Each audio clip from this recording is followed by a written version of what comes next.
The Supreme Court is taking up a challenge to President Joe Biden's student loan debt forgiveness program. We talked to a lawyer representing the plaintiffs who oppose the program on the grounds that it is, illegal. Now, I know you love the show. Be sure to hit that like button and hit that subscribe button. We're trying to get our subscriptions up. Also, scroll down, get on our mailing list. Why? Well, because every now and then, for reasons that confound us, YouTube has an issue with some of our videos. So you want to make sure you don't miss a single video. Get on our mailing list. Finally, you see the little round donate button there? Hit that. Throw a little something in the tip jar. Make sure we can continue to giving you great programming. Larry with epoch.com. Larry with epoch.com. Now, according to the Wall Street Journal, the Supreme Court will consider sharp curbs to the power of the executive branch in a case beginning now, potentially diluting the influence of future presidents for years to come.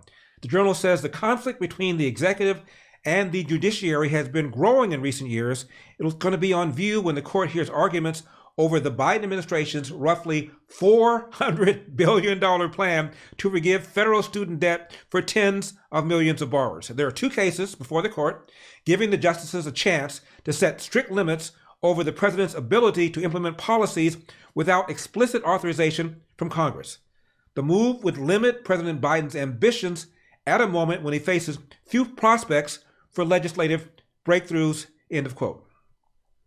Joining me to discuss this is the president of Job Creators Network Foundation, Elaine Parker. Elaine, wasn't there a time when Biden and others said they lacked the authority to do student debt forgiveness? Absolutely. We heard that from not only from the president, but from Nancy Pelosi and others, because they know that the president doesn't have the authority to do this under the HEROES Act. And in fact, Larry, if this program is allowed to go forward, it will not only, but every future administration a blank check, and it will signal to the American colleges and universities around this country that they can continue increasing their unsustainable than inflation every year, which is what they've been doing to these students. So, Elaine, if you believe that they know they lack the power, are you suggesting cynically that they're doing it for political purposes? Well, look, he was in office for 2 years before he announced this program, and he waited until, just a few weeks before the election, 6 or 7 weeks before the election, to announce the program. In an effort, I truly believe that to try and get students and young people out to vote the way he wanted them to vote, and buy votes, knowing that he didn't have the authority to do this. And the reality is he doesn't have the authority under the HEROES Act to create a $400 billion program when it's colleges and universities that are the real culprits here. And that's who he should be going to and asking them how they're going to solve this problem.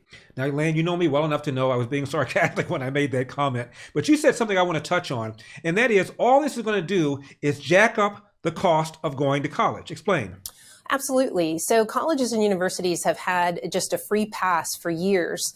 Back in 2010, when the Obama administration, then Vice President Biden, basically took the banks out of the lending process and took it up to the federal government, it just became very easy money.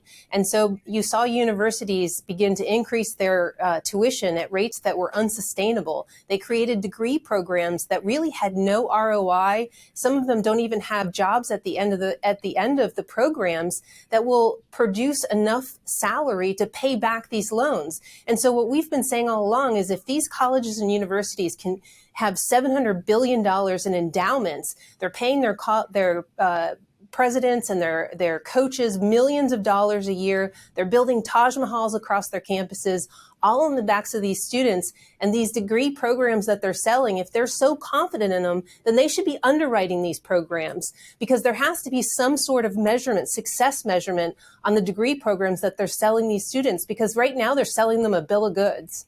And Elaine, isn't it the case that most of the people who've taken out these loans are middle class or better, and many of them have gone to graduate schools getting advanced degrees that the majority of Americans who are going to be responsible for this debt don't have? Well, I mean, look, the reality is we have real structural problems, which I just touched on in our college lending process that need to be addressed. And that's what we should be doing. This one-time injection into the system to pay off 40 million people's worth of debt is only going to help just barely right now. 5 years from now, Larry, you and I are going to be having the same conversation for the next 40 million people. And the tuition is going to be higher and the debts are going to be larger and the crisis is going to be so huge that we won't know how to solve it. Right now, we should be pulling these college university presidents into Congress and asking them to solve this problem. Got a question for you. Are you concerned with stock market volatility? Markets closing in on their worst year since the financial crisis. Since 2020, the Dow closed down more than 1,100 points. Financial markets had their worst day since the start of the pandemic. Do you really trust this economy? The U.S. economy could be headed for a recession. Tonight, the alarming spike in inflation soaring to its highest level in nearly 40 years. What if you can invest in a portfolio with a high fixed rate of return that's not correlated to the stock market? Well, you can turn your monthly income on or off, compound it, whatever you choose, and get this, there is no loss of principal if you need your money back, and absolutely no fees. Just log on to investyrefy.com. Folks, I personally invest with my own money with YRefy. So log on to investyrefy.com or call 888-YRefy24. That's 888-YRefy24. Elaine, why stop at student debt? How about mortgages? How about car loans? Why are we stopping here? Exactly. I mean, there's the issue of just the moral issue, and you can make that argument all day long. Or you can ask the administration, why don't we try to solve these problems instead of just wallpapering over them? It's a constant with the federal government. They don't want to solve real problems. They just want to wallpaper over them. We're talking about real solutions so that we can move forward and help these people and get debt relief. And yes, there is an issue of Congress can step in and Congress can make a move to do debt relief if that's what they choose to do. But this president went into a back room and created a program out of thin air and arbitrarily decided who was in and who was out. And he doesn't have the authority to do that without consulting the American people. Let's talk about the argument before the Supreme Court. The people that think this is bogus, that think the president lacks the power, what's the legal argument you're making? Well, there are two questions before the court tomorrow. The first is standing and whether or not we have the right to sue on behalf of our two plaintiffs in Texas. And as you know, Larry, a Texas court has already ruled in our favor and vacated the entire program back in November. And that decision was upheld by the Fifth Circuit. And that is because the administration violated the Administrative Procedures Act. In every regulatory rule that is being promulgated, they have to go through what's called notice and comment, which allows every single American to weigh in on the process. It is the only way that the American public can hold unelected bureaucrats accountable. And so our plaintiffs, as well as millions of other Americans,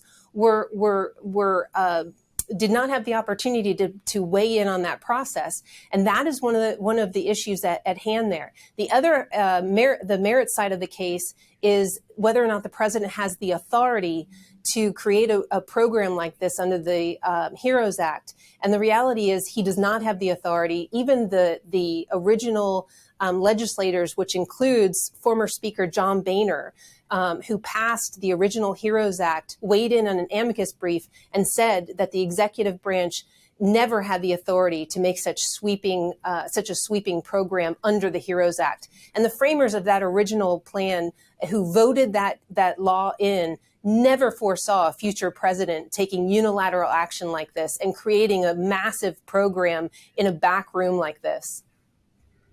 The Wall Street Journal talked about the accumulation of power within the executive branch. I know this is a different issue, Elaine, but on immigration, I recall President Obama saying he lacked the authority to grant legalization to hundreds of thousands of illegal aliens. All of a sudden, we get DACA.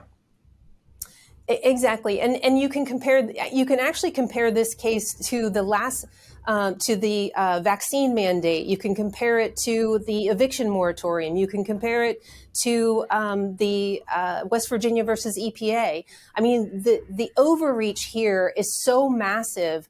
It's so much bigger than just the student loan program or any of those other cases I just mentioned. It really is about separation of powers and making sure that we maintain those. That is what we're founded on. That is what this country is all about, is our separation of powers. The president doesn't have the authority to create a program like this. So, final question, Elaine, what's your prediction? Well, look. How are you feeling? Well, look, I certainly feel very strongly about our arguments. As I mentioned, we prevailed in the Texas District Court as well as the Fifth Circuit. We're hopeful that the Supreme Court will agree and uphold and will agree with the lower courts. But only, I wish I had my crystal ball for you here tonight, but I just don't.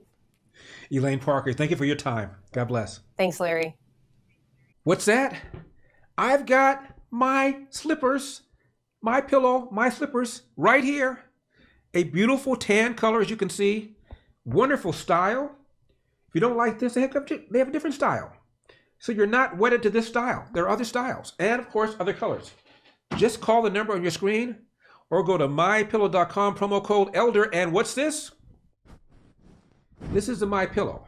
There is, however, a new one called the MyPillow 2.0. Mine should be here shortly. Most comfortable pillow you've ever slept on. This is the product that started it all. And now there's a new and improved version called the MyPillow 2.0. Again, just call the number on your screen or go to mypillow.com, use promo code ELDER. This is a 6-pack towel set. Towels that work, meaning they are absorbent. They absorb the water. Have you noticed? You go to stores, find towels that look good, smell good, feel good. You get them home, they don't absorb the water. These absorb the water. They come in different colors. MyPillow.com, promo code ELDER, or call the number on your screen. And wait a minute, this is the Giza Dream Bed Sheet. Giza is in Egypt. Best cotton in the world. Mine is white because I am the black face of white supremacy, but you're not. You may want a different color. They've got different colors. You may want a different size because beds come in different sizes. Call the number on your screen or go to mypillow.com, promo code ELDER. That's mypillow.com, promo code ELDER.